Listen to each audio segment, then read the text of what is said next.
Magnus Carlsen is a 5-time world chess champion. In this video, we review the 2021 FIDE World Chess Championship. My name is Nathan, and this is MTX Chess. Welcome back, everyone. So we have a lot to get through in this video. Let's just jump right in. Game 1 of the 2021 World Chess Championship, Magnus Carlsen with the black pieces, Nepomniachtchi with the white pieces. I'm going to blitz through these games and show you really the key moments of the World Chess Championship so you get an idea for how the match unfolded. Nepo started us out with a pretty standard Ruy Lopez. We got the Morphy defense, and after really an anti-martial line with h3, we got a pretty standard middle game where black was able to basically neutralize and come out with a bit of an advantage. It wasn't until move 27 later in the game when we got this position right here. After Rook e3, Magnus makes his first mistake of the championships. Here, Magnus played King f8. Can you spot the better move for black? The better move for black would have been pawn g6. Why is this a better move? Now, let's say white plays a move like this. This knight can come to f5, and this rook is forced to move off this square, and the e3 pawn hangs. Instead, what Magnus did in the game was he played King f8.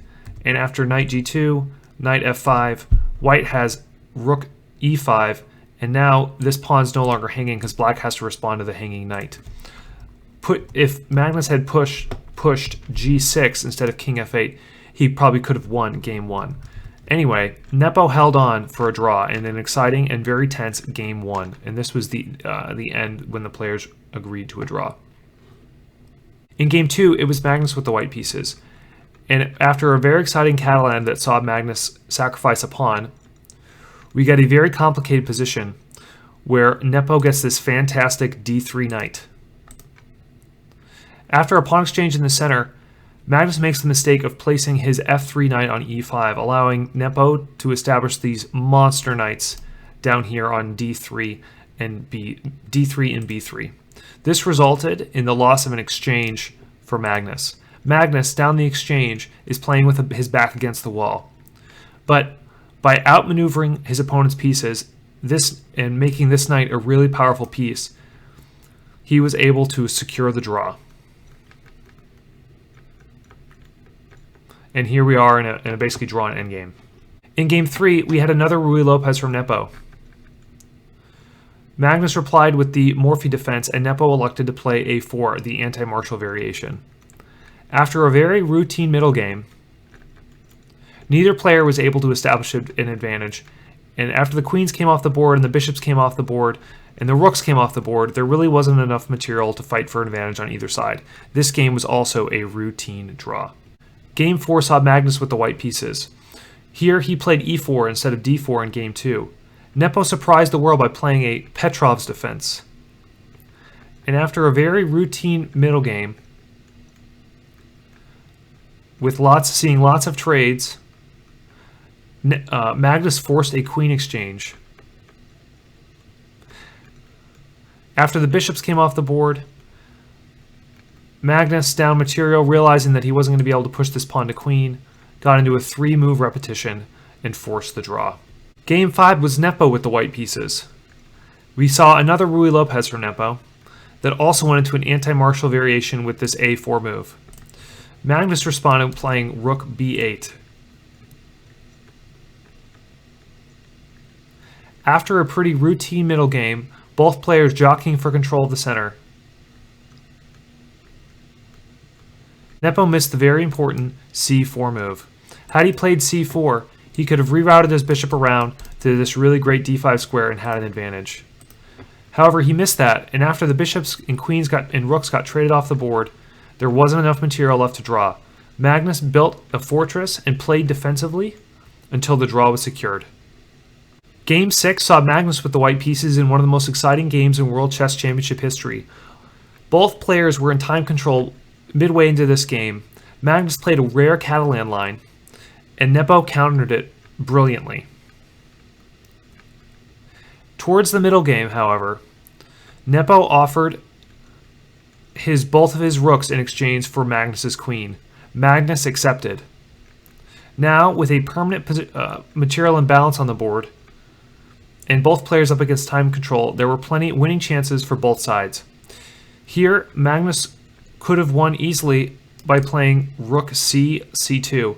However, he missed this move and played rook d1. After exchanges, Nepo missed bishop takes b4, winning easily.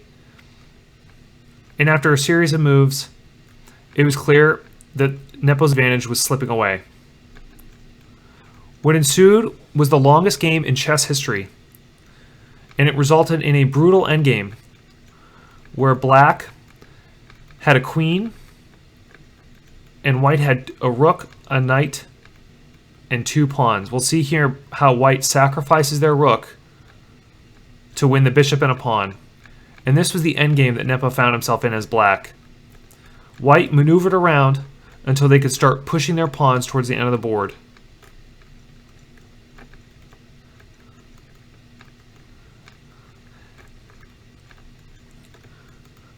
Eventually, Nepo ran out of checks with his queen, and the white king was able to march down to the end of the board into safety. And it was in this position, on move 136, that Nepo resigned the game. Magnus secured his first win of the match. Game 7 was Nepo with the white pieces. After losing Game 6, no one was sure what he'd come out with. Nepo again played for the Ruy Lopez, and he also went for the anti-Marshall variation with a4, something we'd seen from him before this same match. This game proceeded very similar to the Game 5, with Nepo making some passive moves, including capturing the knight like you saw before, and eventually trading off pawns, bishops, knights, rooks, and queens. At the end of the day, there just wasn't enough material left on the board to keep this from being a draw. Game 7 ended in a dead draw for both players. Game 8, Magnus with the white pieces. After e4, e5, knight f6, we got another Petrov's defense from Nepo. This time, Magnus played a very aggressive line, resulting in exchanges of the knights and leading to kind of a bishop middle game.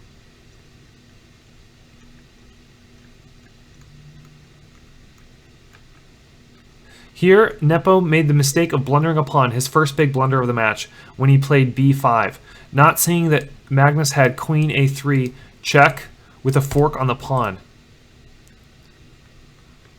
After this sequence of moves, Magnus was simply better up a pawn in the endgame, and after the rooks came off the board and Magnus centralized his queen, there was no chance for black to win this down a pawn in the endgame. Magnus Carlsen won his second game of the match, and it was in this position that black resigned. Game 9, Nepo had his back up against the wall playing white. He went for c4, the English, which everyone was very excited about because the Ruy Lopez was not working. Magnus surprised us all by playing kind of a Banco gambit. And after an exciting middle game, Nepo unfortunately made the miserable blunder. In this position right here, black's rook attacks the c4 pawn. However, white needs to understand that if this pawn gets pushed, black simply pushes their pawn and traps white's bishop.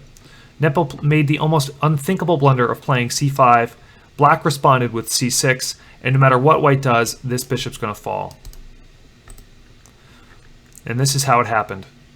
Black doubled up their rooks on the bishop, and the bishop eventually fell. Black is effectively up an entire piece.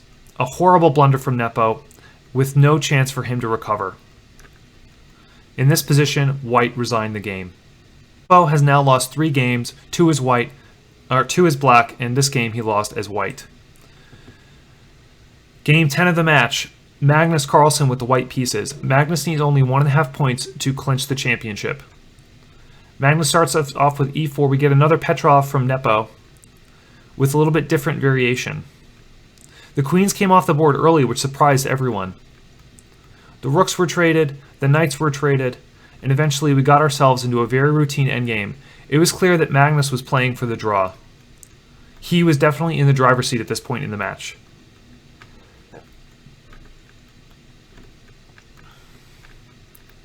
In this position, the players agreed to a draw. Game 11 was the final game of the match, with Jan Nepomniachtchi with the white pieces and Magnus with the black pieces. If Jan needed to either draw or win this game to stay in the match. After an Italian opening from Jan Nepomniachtchi, something we hadn't seen yet, Magnus played a very routine middle game. And when exchanges happened on e6, white decided to bring their king-queen out to b3. But in this game, like the previous games, Nepo made a horrible, horrible blunder. In this position, Nepo played pawn g3.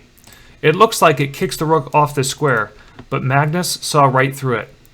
After pawn takes e3, pawn takes f4, black has queen g4 check. White's king is extremely exposed.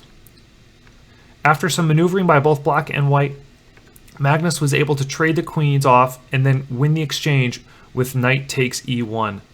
After rook takes e1, we find ourselves in a rook-pawn endgame where black is up the pawn and has the more active rook. This isn't an easy position to play, but Magnus played it masterfully. Bringing his h-pawn all the way to the end of the board, Magnus was able to pick off white's pawn and queen. There's nothing left for white to do here, but Nepo played on. But in this position, Nepo resigned the game. So after 11 games, Magnus Carlsen with 7.5 points wins the 2021 World Chess Championship.